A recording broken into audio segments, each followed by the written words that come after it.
All right, what is up, you guys? Sage here, and these are 7 billionaire principles that I'm applying to my life currently. Where did I get this list from? From a person who's currently a billionaire himself, the president of acquisition.com. He formulated this list, and upon listening to it, I realized that these are things that I was already applying to my life. And so I'll share the principle, and then I'll share an adaptation of it, or how to derive meaning from that, what meaning to derive from it, and then how I've applied it to my life. Okay? Okay. So principle number one is effort is your only guaranteed labor. And so what you should do with that is you should work like everything is against you. You should work like there's no way that this thing is going to succeed because whatever Murphy's law, whatever can go wrong will go wrong. And if you work in that way, if you put forth so much effort, then the fact that things probably aren't all geared against you is going to work in your favor, and you're going to get further ahead than you would if you had worked otherwise. And so in my personal life, I assume that no one is going to come save the idea. How that manifests itself is I work toward it every day. I put effort towards it every day. I do something to promote it every day. I involve other people. I get the people who are competent in their own fields that could apply that competence to legacy, into legacy. I apply myself fully. I DM people personally. I make conversations. I put myself out there as much as possible so that the dream doesn't die, because I know that no one else is going to. Like, realistically, you are the only person who wakes up every day with a genuine vested interest in your dreams and goals and making sure that you get to be, do, and have whatever you want for yourself. And so I live like that. Rule number two, don't play by the rules, right? So the problem is not the problem itself, the problem is how you're thinking about the problem. You should break every assumption that you have. You should break every, because we've always done it that way, or this is how it's always done. And so the way it's manifested itself for me is brands stop at clothes. Most brands stop at clothes. Number two is most communities start with a chat. Number three is I made apparel and identity pathway into an entire ecosystem, and I carved out my own path. And so number one, most brands stop at apparel. They just form themselves and they make the apparel, and then that's it. And then they just sell the merch. I instead saw it as an opportunity to build an entire ecosystem around it. Number two is most things start in a chat room. They start, let me get a X community. Let me pay for something. Let me pay for whatever in order to facilitate what it is that I want to do. I broke that mold and I told myself, okay, I want to do something that is in person, that people are going to get to interact with. Even before all of that, I broke the mold that is, okay, in order to have this, you have to have that. In order to start a business, you need money. What? Like, what?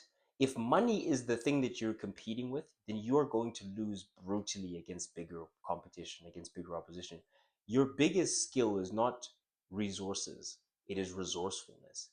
It is the people that are resourceful that get ahead, and they get much further than people who have resources, because when resources run dry or run out, then those people are out of options. But if you're the type of person who finds a way or makes a way, then you're always going to find a way forward.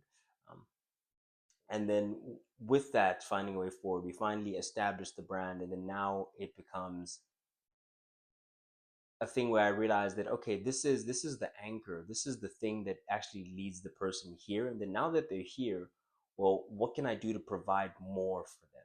And that's where the Builders Network came from. That's where Builders Lab came from. That's where the Legacy Tree came from, and that entire legacy network that we're building out right now is going to go is like has come from, and everything that's around it. And so the interventions on the back end, building a front end, a middle, like giving an entire progression journey to the entrepreneur that works with Legacy Africa, is something that started just as a brand, but it built to be so much more. From asking the question, Why is it done that way? Why do you need this? Why do you need, like, what fundamental scientific law am I breaking if I don't go that way? If there is no mathematics and there is no physics that stops me, then I'm going to execute. And even if you may think there's mathematics and physics that stop me from going that way, I'm going to find out. I'm going to push and I'm going to go towards it anyway. And it is there that I will challenge the mathematics and the physics. And sometimes I'll come second best. Sometimes I'll lose, but then I'll know. Like, hey guys, you know what? They're actually right about that gravity thing. You will fall, you know? But before that time, if I have no reason to believe you, I won't. Period. And it is with that audacity that you can push forward and do things that no one ever thinks that you're able to do. It's not a miracle. It's really just applying yourself. And so there's a third one coming up here, and that is decision reversibility. So if a decision is reversible, you do it. Don't take any time. You execute on it immediately because you can always backtrack afterwards. Like, the opportunity to backtrack is always going to be there, but the opportunity to execute it now in a timely fashion, because some things, opportunity only looks like opportunity looking backwards. It looks like risk in the present. And so you may see something that you ought to do. First thing I ask myself when I ought to do something is, am I going to be able to reverse it if I say yes? Which we'll get to later. But is, if I say yes, am I going to be able to reverse this?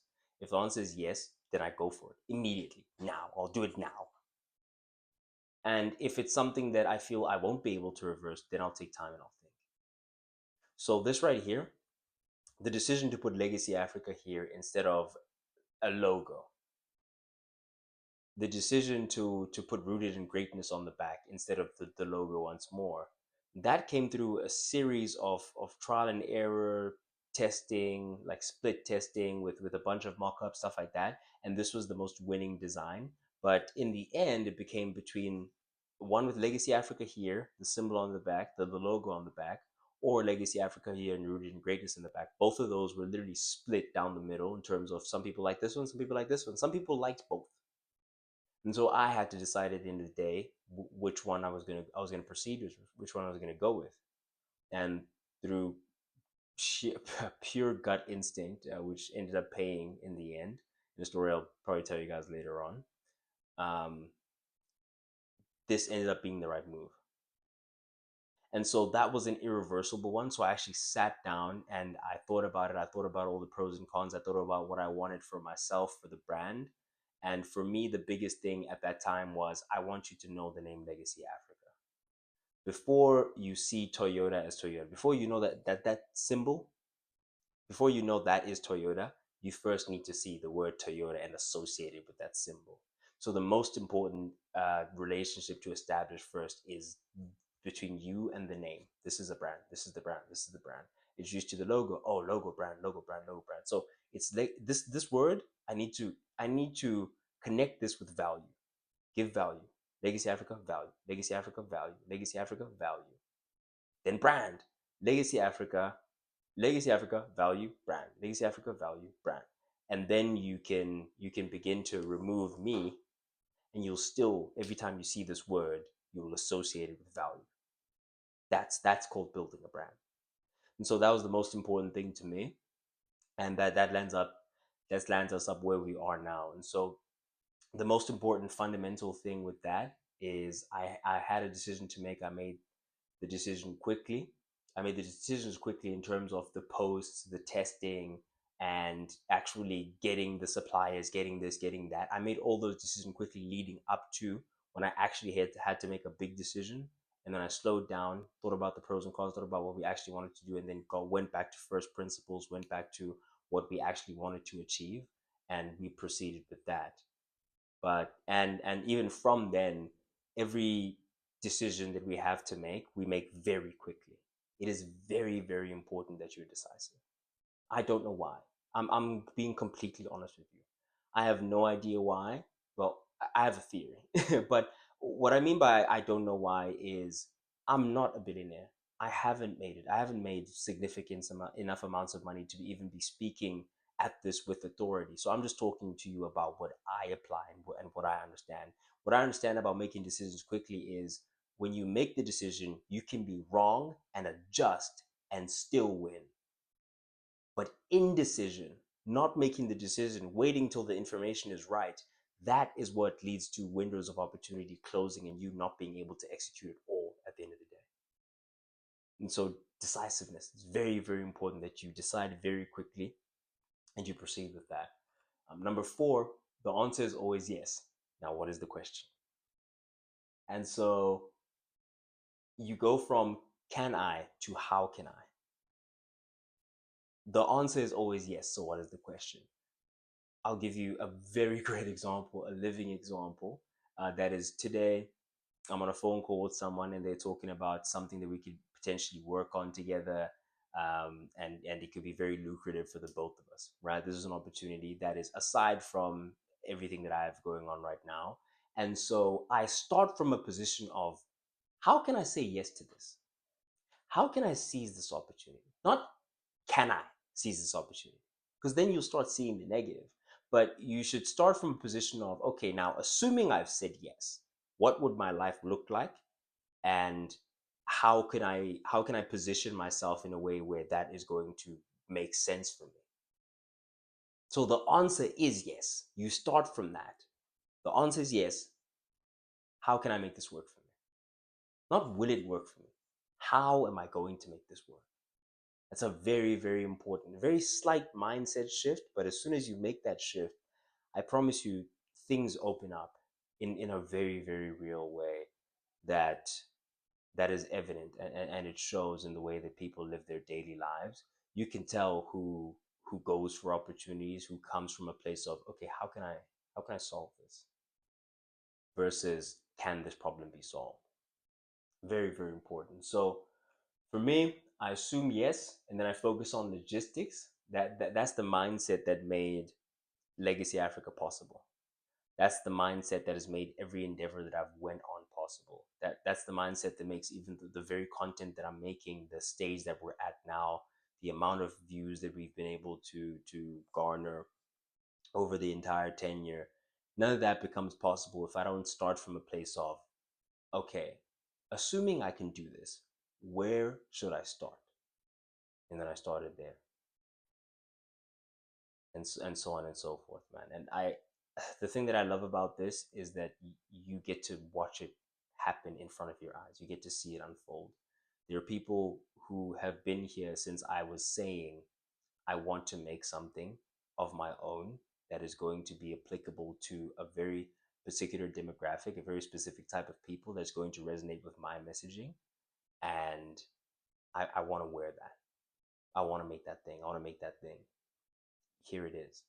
Not only the apparel, but there's an entire system behind it that is actually bringing value to real entrepreneurs in real time.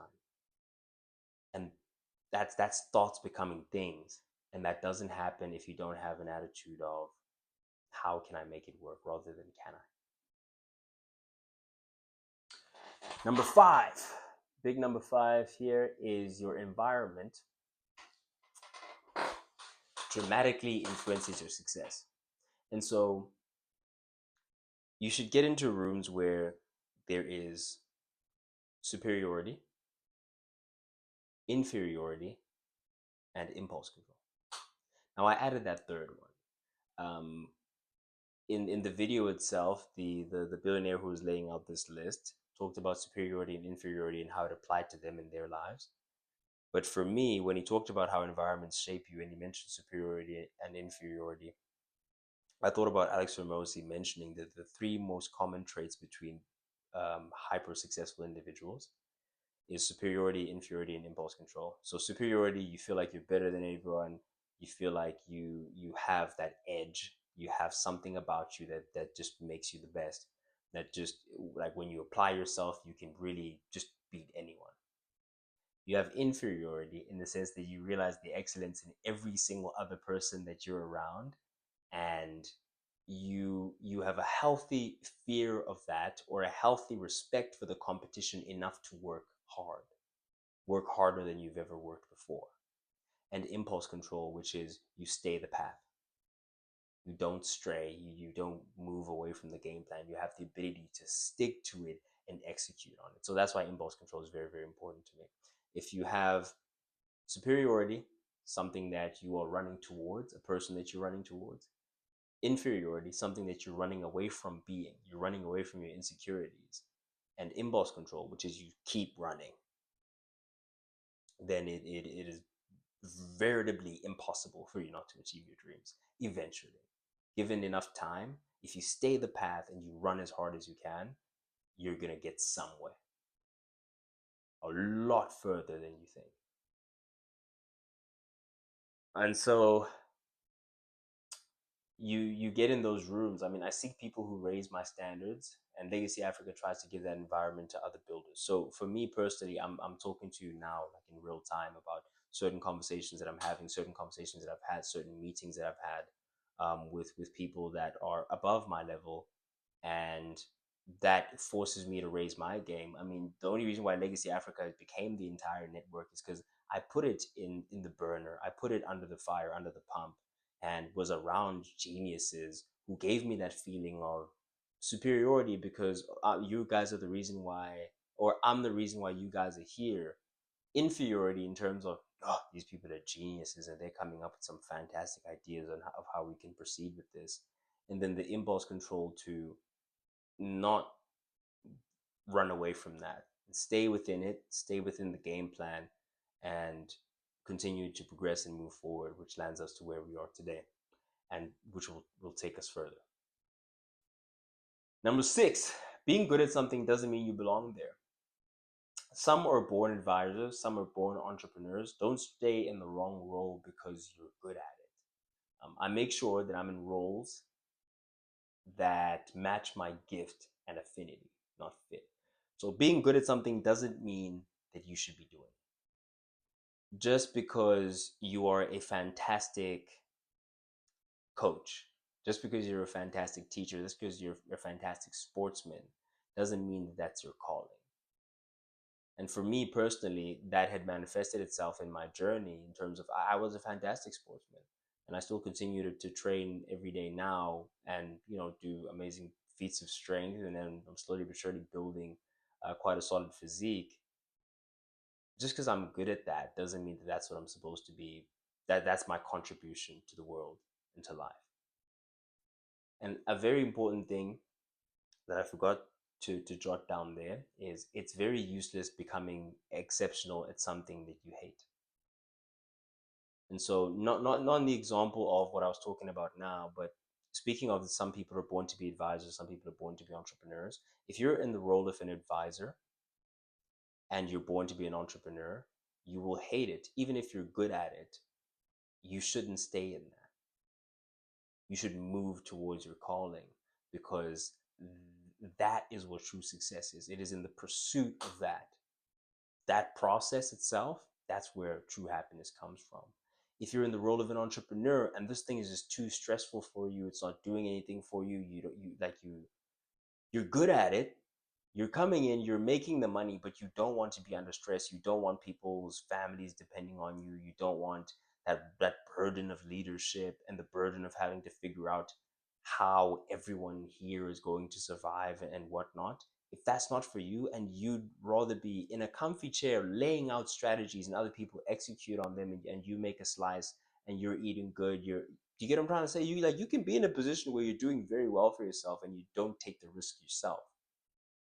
You just won't be doing as well as the entrepreneurs when it does work out. But when it doesn't work out, you're still in your comfy chair accepting some sort of salary. So regardless of how good you are at something, it doesn't mean you are supposed to be doing that thing. If you genuinely, truly hate it and you don't have an affinity towards it, don't do it. I solve for my gifts and my affinity, not fit. I don't care how well I fit into something. I want to be doing things that are in line with my competitive advantages, my unfair advantages. I don't play games that I can't win. And finally, number 7, elite performance is built on unreasonable effort. If no one thinks you're crazy, then you're not operating close to your capacity. Like you're not there yet. At least a few people in your life should see you within your space, operating, doing your thing. The amount of vigor, volume, intensity that you're doing. Um, if someone is seeing the effort that you're putting in towards what you say is your dream, and they're not concerned about your mental health, and they're not saying that you're doing too much, you're not there yet. You're not yet operating to the outer limits of your capacity, and pressing as hard as you can toward your dream. Um, my consistency is intentional training, building, preparing, all designed to expand capacity, not comfort. Elite performance is built on unreasonable effort. If you want unreasonable results, you need to be an unreasonable person. You're gonna have to be. Like, if you want the things that other people don't have, you're gonna have to do the things that other people don't do, and you're gonna have to not do things that other people do. Effort and sacrifice. Effort being the things that you have gonna have to start doing and do continuously that you don't want to do. Sacrifice being the things that you want to do that you're not going to be able to do because you're pursuing your thing. If no one thinks you're crazy, you're not there yet. You can go deeper, you can go harder, you can expand more, you can do more, you can become more.